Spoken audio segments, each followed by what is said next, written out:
Welcome to my channel. आज आम मसला सजना छुई बनइबा। यहाँ मु सजना को एमती करके काटी नहीं लंबा लंबा कर सजना आलू काटी नेबे।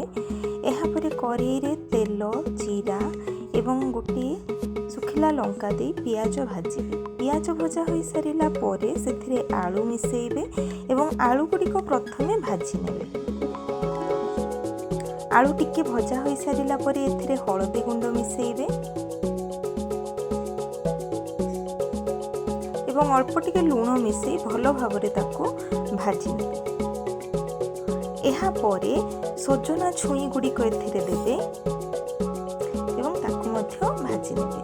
मसला पाई मु एठारे कला सरिष धला सरिष एवं जीरा गोटे चामच लेखा नहीं। यहाँ को प्रथमे ग्राइंडिंग कर नेबे। एहा परे पानी मिसेबे नाही। एहा परे रसुण किछि एवं हाफ पियाज दे अल्प टिके लुण दे ताको पेस्ट बने। एपटे भजा हो सारा पर यही पेस्ट को सजना छुई रे देबे। शेष रे अल्प टिके हळदी एवं लंका गुंड मध्य देबे। एहा को भलो भाव रे भाजी नेबे। सेतिकी समय भजा हबो जो समय रे कि आलू एवं सजना छुई मध्य सेथिरे भलो भाव रे सिझी जाइथिबो। दरकार पड़िले आपण अल्प पानी देई मध्य भाजी पारिबे।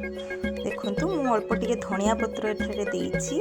एहा पर अल्प टिके पानी देई ताकू घोड़ेकी भाजिबे। वर्तमान देखंतु मोर सोरिष मसला सजना छुई रेडी। एहा को आपण गरम गरम पखाळ किंबा गरम भात सहित मध्य खाई परिबे। Thank you for watching.